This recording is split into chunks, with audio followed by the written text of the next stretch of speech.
নমস্কার বন্ধুরা, দেখতে পাচ্ছ আজকে চলে এসেছি রূপালী কিচেন অ্যান্ড ব্লগে। আমরা ডুমুর নিয়ে তো আজকে আমরা এই ডুমুরগুলো দেখতে পাচ্ছি, তোমরা আশা করি অনেকেই হয়তো খেয়েছো, আবার অনেকেই হয়তো খাওনি। তো আজকে আমি রান্না করে দেখাবো এই ডুমুরগুলো তোমাদেরকে। তো কীভাবে ডুমুরগুলো খাওয়া যায়, ডুমুর তো অনেক ধরনভাবেই খাওয়া যায়, ভাজা করে খাওয়া যায়, তরকারি করে খাওয়া যায়। তো আজকে আমি আপনাদের নতুন রেসিপি দেবো, চলুন তাহলে দেখে নিই আজকের রেসিপিটি। এই যে দেখতে পাচ্ছ, চলো ডুমুরগুলো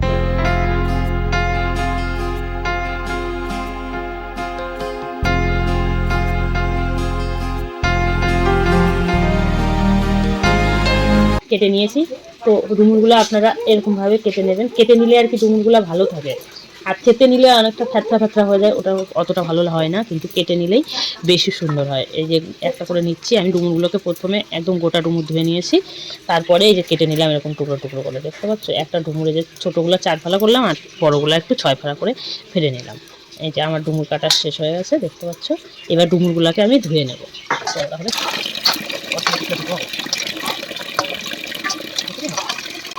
এই যে বীজগুলোকে বের করে দেওয়ার জন্য একটু ভালো করে ডলে ডলে কষলে কষলে দিতে হবে।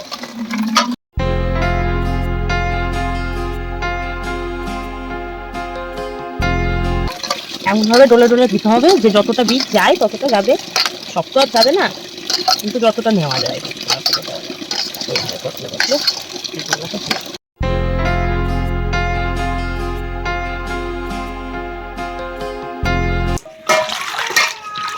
দেখতে পাচ্ছ ডুমডুম করে একটা আলু কুচিয়ে নিয়েছি।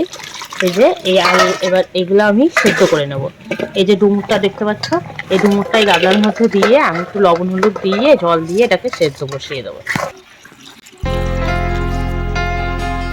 জলটা একটু লবণ আর অল্প একটু হলুদ।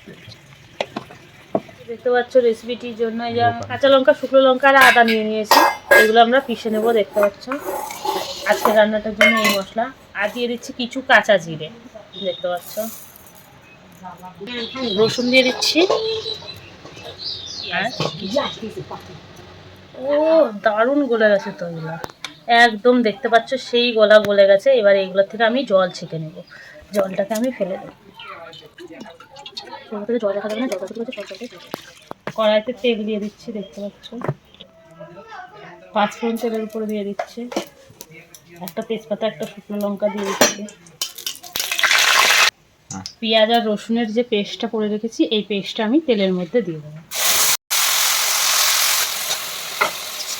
এটা ভালো করে ভাজা করে নেব, দেখতে পাচ্ছ।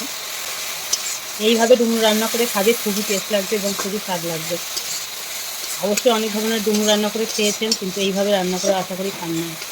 এইভাবে রান্না করে খাবেন, খুব ভালো লাগবে। এবার আদা লঙ্কা যে জিরার একটা পেস্ট তৈরি করেছি, সেই পেস্টটা দিয়ে দিচ্ছি।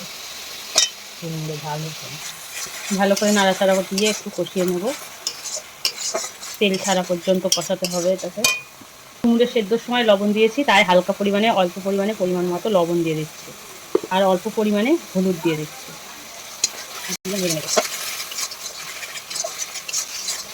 মশলার যেগুলো সব কাঁচা মশলা সেহেতু কাঁচা মশলার গন্ধটা যাওয়ার জন্য সম্পূর্ণ ভালোভাবে ভাজা লাগবে।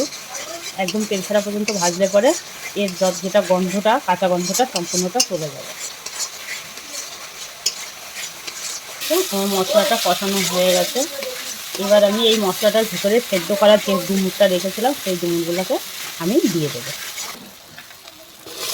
সম্পূর্ণ ডুমুরটা দিয়ে দিচ্ছি। এবার ডুমুরটা দিয়ে মশলাটা দিয়ে ভালো করে মাখিয়ে আর একটু কষিয়ে নেবো।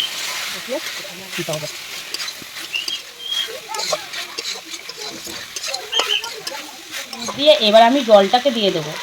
এই যে জল দিয়ে দিচ্ছি, বেশি জল দেবো না, যেহেতু ডুমুর সিদ্ধ করা আছে তাই হালকা পরিমাণে জল দিয়ে দিচ্ছি। দিয়ে এই যে দেখতে পাচ্ছি একটু নাড়াচাড়া করে দিয়ে আর একটুখানি এটাকে ফুটিয়ে নেব। ফুটিয়ে নিয়ে একটা মশলা দিয়ে আমি নামিয়ে নেব। তো এইভাবে আমার পাশে থাকবেন। পাশে থাকার জন্য সকলকে অনেক ধন্যবাদ। আর যারা ইউটিউবে দেখছেন তারা আমার চ্যানেলটিকে সাবস্ক্রাইব যদি না করে থাকেন অবশ্যই সাবস্ক্রাইব করে দেবেন। আর যারা ফেসবুকে দেখছেন, পেজটিকে যদি ফলো না করেন তবে ফলো করে নিন। দেখুন কি সুন্দর কালার এসেছে, দারুণ একটা কালার এসেছে। এই ডুমুরের কালার দেখতে পাচ্ছেন, এত সুন্দর এসেছে। 4 দানা চিনি এর মধ্যে দিয়ে দেবো, ঝাল ঝাল মিষ্টি মিষ্টি সুন্দর একটা স্বাদ আসবে। বেশি দেবে না চিনি, হালকা পরিমাণে অল্প একটু দিবে। তো রান্নাটা আমার কমপ্লিট হয়ে গেছে, দেখতে পাচ্ছ। একটুখানি গরম মশলা দিয়ে দিচ্ছি এর ভিতরে। এই তরকারিটাকে আমি নামিয়ে নেব।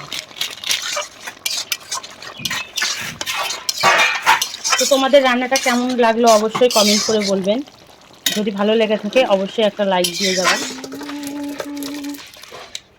এই ছিল আজকের রেসিপি। পরবর্তী রেসিপিটি দেখার জন্য আমার ইউটিউব চ্যানেলটিতে সাবস্ক্রাইব করে রাখবেন, নইলে দেখতে পারবেন না পরবর্তী রেসিপিটা। তো কেমন লাগলো অবশ্যই বলবেন।